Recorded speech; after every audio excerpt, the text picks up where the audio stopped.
I na nganga fia o te toe whaatalo whaatua i lo tātua te nuk manau whaafonga i le whaopopongo telefou i le amatango nei vai aso.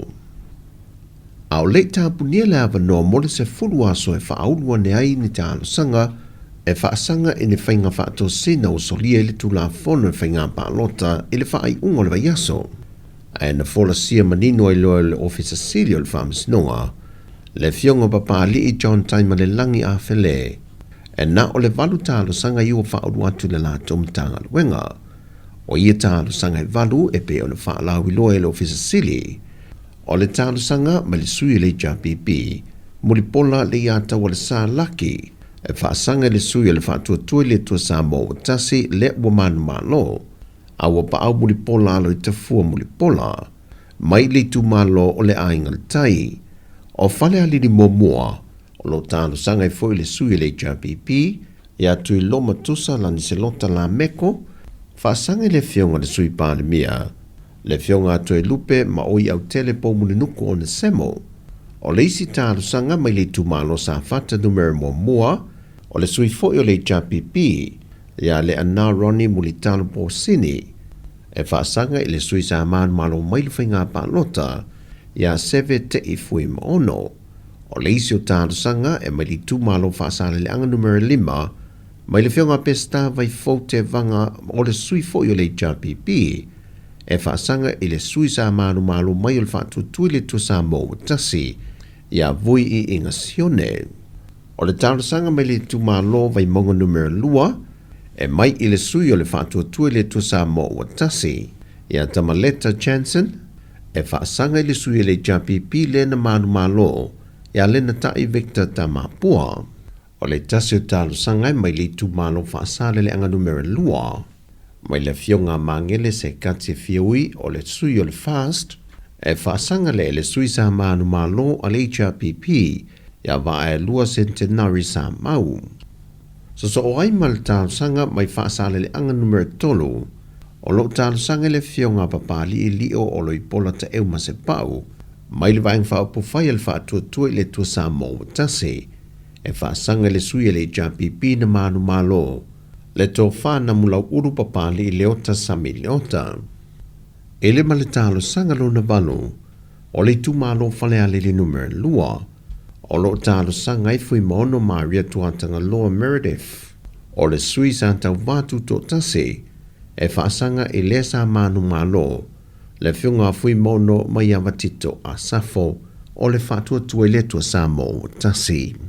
Na whaadia manino le whiunga papali i ta iala whaaltu la fono, e lima ta ita ina i le whaangaso longa o le iloi longo i tālo sanga. Mao nei tālo sanga e valu, ua whapea o na tawa o inatu e tū sa whauina mai tālo sanga, ia i la tōu o lo whaasanga ia i nei tālo sanga.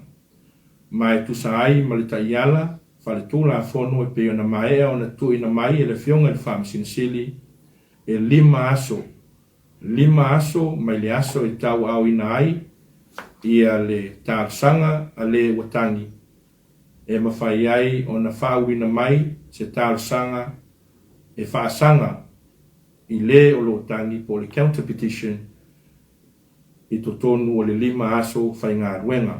O na winga a whapea tau au ina le tālo sanga i le aso ngafua o le mai aso fau e le tu o lo whaasanga i le tālo sanga e 5 aso whaatu la fono e tau ai o na tuina mai se counter petition pe a whina ngaro i ai le tu o lo whaasanga i ai le tālo sanga. O le mai ai o le 5 aso, ma aso e tau ai o na tuina mai tali ai la tau o lo whaasanga i ai tālo sanga, o na whato ata o awa turoa leo nei tālo sanga, i lumo le whiunga le whaamsinsili, ma le whaamsinonga mawalunga Sāmoa, e a tofa ina ai le aso, e whapea o na whaatulanga ina i loa nei tālo sanga, mo le suasuenga a le whaamsinonga mawalunga.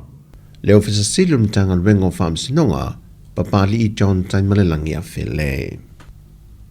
Wa mai o na whaolu whale minista ma lato minista lango mtanga lwenga te tasi al malo i o lato ofisa, whapena foi ofisa o lato mtanga lwenga te tasi, ma whaia lato avo whailoa inga, ai i le teimi lava i tasi, o lo wha wawai pe lava, o na whaia whaamāwainga a ofisa o mtanga luenga le malo, ma mwhionga i minista sa o lātou ngā lue whaatasi mai i le paia inga wa mahea. Ai i le whilo ingantu whaatasi mai le whionga le pandemia, la aule le malia tōpula te wau fosi, ia whaurulunga o mo mtanga luenga ma lātou minista fau. Na ia tu o lalo atuai mo le tūlanga e tasi o ngā lue whaatasi, e maua se malu si anga o le manuia lau telo le antunu. Tātou umo whaurulunga mtanga luenga lewa uwhai atu. Mai whaatasi la ia. O ani whi se ingo manatu malangona o maea o umar taimi. Ai o mai la ia. Tanga le upuna lesa alu e mai lole fastu tuli uma. Hana sa auto si zila i.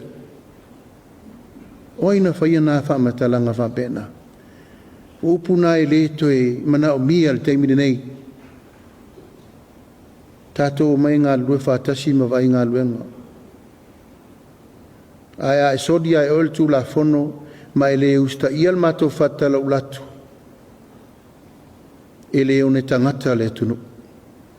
Pe a whai ele loto mai le mea lea e whaana nau atuai. Ina ia aua ni whaia ni tūlanga e whaatau te. Pe eifo ni tūlanga e whaatatu. Pe whaatau matatau. Whaata inga o le tātou tai au ma le aso o leo tātou mai tātou ngāru. Lue whaatasi. O le mea pito i sirina le lei mo Sāmoa uma, le lei mo le tātou awaunanga. Hei mai a wholino fo inga ia. Ona whiri fo i leo le tunu. Male wha moe moe ia manuia Sāmoa nei mātai au. Le whionga le li pālemia, le laudi le mālia tōpula te whao fosi. O le whamana tui nei Sāmoa le atoanga o le fitu se fulmo leo ntu sanga o le malo saina. Na wala au lia wha apitoa ai le paia inga lona se fulmo le varu o no fuia nei le whainga malo fau. E whaatasi le neisa au ninga whaapitoa, na toe whaamanatu e le whionga le minista o tupe, le whionga mulipola ana rosa ale mō lio o na whaimasui o le whionga le pālemia, e le so tanga wāwāna lata whapaanga ale malo sa mō masaina, na amatei na mai le tausanga e awhi se lau fitu se fulma le lima, le wa ato nei le lima se fulu tausanga. Wa tele le fesoa swani le malo saina le ati na alo tātu tunu, Lena toe whaaftai e le whionga le minista o tupe, ia lana fesosoa ni tūlanga tau whaatuanga, o ati na e te tele, vaenga le soi fua maloloina, o a o onga, o le tui le anganu. Ma le telo a wanofa a skol sipi o foina mai o tātou wala mo whanau, e whaalau tele i nailo lātu a o ina. Mai o se a wanofa e o whaaftai e le komsino le malo seinei Sāmoa, Fei Menching, le wala au lia wha apito le lātou ampasa i Sāmoa, a to aimala na au whai ngā ruenga, e wha atasi le sauninga o le wha tautonga, o le paia inga lona se fulma le walo Sāmoa. Wha lia le whionga mulipola, o le riai o le so tanga wawa la lata o saina ma Sāmoa, o le malosi fo i leo le fiso swani i le ati na ino le tele o ati na e te tele, e manui ailo tātou atino. O tala fo ia, manuia tele lo tātua tino, whasoi foia.